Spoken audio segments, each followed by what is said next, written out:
This is a short video to introduce our third author for the week, Curtis Sittenfeld, who you can see here. I've put pictures of the major books that she has out. Prep comes from the mid 2000s. It's a novel about people at a prep school, admissions counselors, and kind of the complexities of that life in terms of admitting people to a high-end preparatory high school. Like MICDS, for instance, that would be kind of the equivalent of where this thing is set. Eligible is a retelling of Jane Austen's book, Pride and Prejudice. It's about how does somebody marry off four daughters. It's really an interesting book. American Wife takes a turn in a little bit different way. She wrote this in 2009. This is about Laura Bush, George Bush's wife. You think I'll say it as a 2012 collection of short stories. Our story, The Prairie Wife, is not in there. And then this is her most recent novel, is sort of reimagining the life of Hillary Clinton, who is certainly one of the most complex people in American politics. So this will give you a little bit of an idea of a range of her major works. She also has many other short stories, one of which is one of the ones that we're reading today. Sittenfeld was born in 1975, so she's not certainly as old as many of the other writers we'll be reading. You can see that she lived here in the St. Louis area for several years, and I've met her twice at different events. We've chatted about writing and we've chatted about her books from time to time, and I have an autographed copy of Eligible. In fact, from one of those visits. Now she lives in Minneapolis. She moved there a few years ago, and you see that referred to in this story, The Prairie Wife, because the Twitter handle for one of the characters is Minneap, or for Minneapolis. Okay, and she's moved to a couple of different other places, but she's in Minneapolis now because her husband's a college professor, and so he moves as the jobs find themselves. She calls herself, as you can see here, half Catholic, half Jewish. She's married. So far as I know, she doesn't have any children. The only reason I mention that is that the story we're dealing with is about a married couple with children. And so I think it's always helpful to know a little bit about, what kind of insights a writer may be able to offer from their own lives. I don't, by the way, suggest that if you decide to write about The Prairie Wife, that you approach it biographically at all, because it is not at all anything to do with Sittenfeld. Okay, so that would be an inappropriate use of that particular critical lens, just to kind of warn you. As I mentioned, 5 novels, lots of short stories. She has a master's in fine arts from Iowa, one of the great writing programs in the world. And like Cheever, like a lot of the other writers we're studying, is a New Yorker writer. She does tend to focus more on contemporary events and people. And Rodham, for instance, her most recent book, it was just published this year, is about sort of reimagining Hillary Clinton's inner life and how she moved from Midwesterner. We always forget that Hillary Clinton grew up in Chicago in a middle-class Methodist family, and her Methodism, by the way, is a very strong component of her life. And then she moves to New York for college, goes to law school at Yale, meets Bill Clinton, and things happen the way that they happen. She moves to Arkansas, then she becomes the first lady, becomes senator from New York, and then has this unsuccessful run for president. I met Hillary Clinton, by the way, when I was in the Pentagon. I met Bill and Hillary Clinton one day in the early 90s when I was stationed there. That's about as much as I want to say about that. But this is the kind of writer that Sittenfeld is, that she can take a contemporary person that you think you know everything in the world about, like Hillary Clinton or like Laura Bush, and she can sort of recreate what's going on inside their thinking. They're extraordinary books, and if you like The Prairie Wife, you might want to take a look at her novels. I will say that The Prairie Wife and her novels are two completely different worlds. Again, because I think she lets herself have a certain amount of freedom in her short stories that she doesn't in the novels. She's constrained in the novels by her sources, by the women themselves, Laura Bush, Hillary Clinton, and the actual facts of their lives. With Eligible, since it's a retake on Austen's book, she doesn't have as much liberty. But in The Prairie Wife, she has a great deal, and she takes it.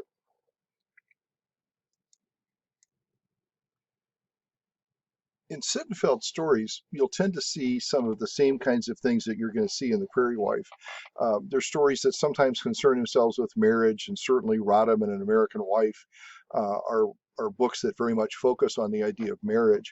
They also focus on people's sex lives, and in the Prairie Wife, for instance, you're going to see some fairly graphic sexual description, and sometimes students might be bothered by that. Although I will say the last couple of times I've included this story, it's gotten very positive responses, but I just want to make sure you know what you're getting into. There's some pretty explicit sexual scenery in the story, just like there are some explicit sexual components in the other books that she's written. Something else to think about is that she writes pretty much always from a woman's point of view. She doesn't invent a male character who tells the story. She doesn't invent male characters who are where our point of view comes from. Most of her concern is women and how they interact with the world around them, especially a world like politics, which is largely controlled by men. In this story, men and women are kind of interesting characters because they're not necessarily in the places that we think they should be. A third thing that she focuses on is this idea of how do we look from the outside and how do we look from the inside. In the characterization video, I talked about motivation. And one of the things that we learn in stories is why people do things. We learn this in contemporary stories more than we do in older ones. And in Sittenfeld stories, we pretty much tend to find out why the characters do or say what they do. They tell us. Especially in the Prairie Wife, we spend most of our time inside the head of the main character, and we see why she does what she does. She tells us what's on her mind, and what she says comes from something that she's thought about for a while. Okay. There are some side characters in her stories, and so when we start looking at those guys, some of these figures are less flat than round. We'll certainly see that in the Prairie Wife with Casey, although we'll see the children in that story as perhaps flat characters because they don't really impel the action very much.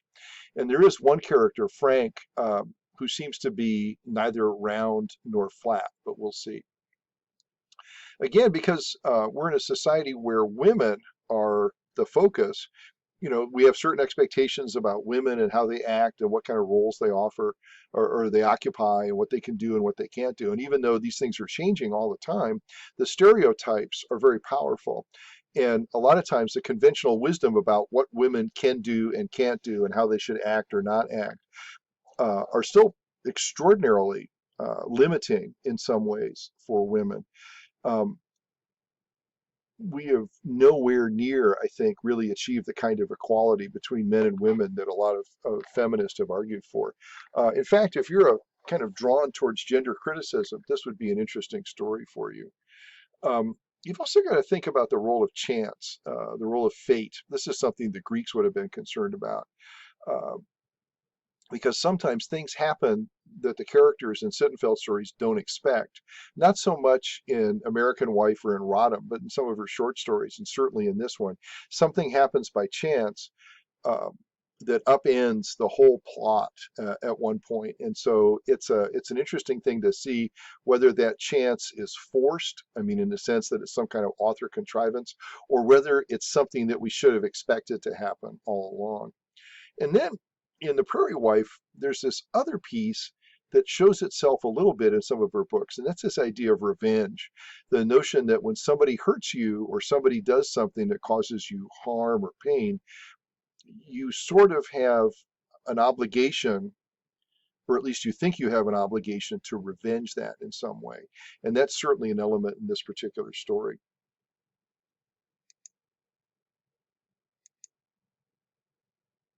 Something else to consider here is this idea of relationships. In this particular story, Casey and Kirsten are a couple, they have children together, and so we see from Kirsten's point of view how the two of them interact. And the way they interact at the beginning of the story and the way they interact at the end are things that you might find kind of interesting. Um, the second character that we have a relationship here is Kirsten and Lucy. Lucy is the Prairie Wife. And some of you are going to think, oh my God, I know the Prairie Wife. She's Ree Drummond. Um, who's Pioneer Woman on the Food Network. I think, and I'll just be honest with you, I think that's who Sittenfeld has modeled this character on.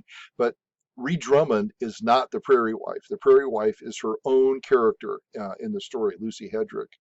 And then Kirsten has a co-worker, a man. In fact, I think except for the two boys who are the Casey and Kirsten's children, Frank is the only male in the story. And so something for you to think about is what exactly is the role of Frank in this story? How do he and Kirsten interact with each other? And how much power does he have to help shape Kirsten's actions? And how much power does Kirsten grant him and then not grant him?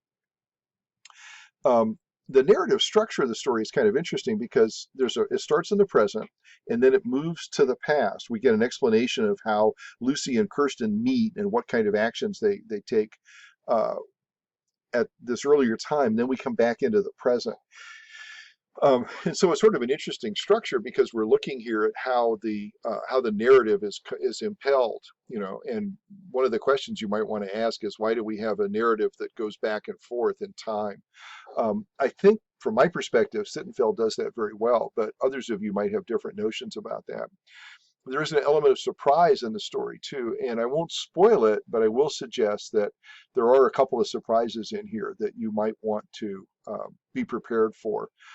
Things that you don't expect that somehow cause the story to work in the way that it does. In terms of characterization, I want to talk just very briefly here about this idea of changing. Is Kirsten different at the end of the story than she is at the beginning? And if so, how? And then how do we know that? How is she described? How is she depicted in a way that shows us the difference between Kirsten at the beginning of the story and Kirsten at the end? So I'm going to stop here. I hope you like this story. Like I said, it's a story that I've used in this course a couple of times, and my students usually respond pretty positively to it. I think because it's contemporary and because some of them have seen Ree Drummond on TV. And again, Ree Drummond and the Prairie Wife are two completely different people, but she certainly stands as an inspiration in this particular story.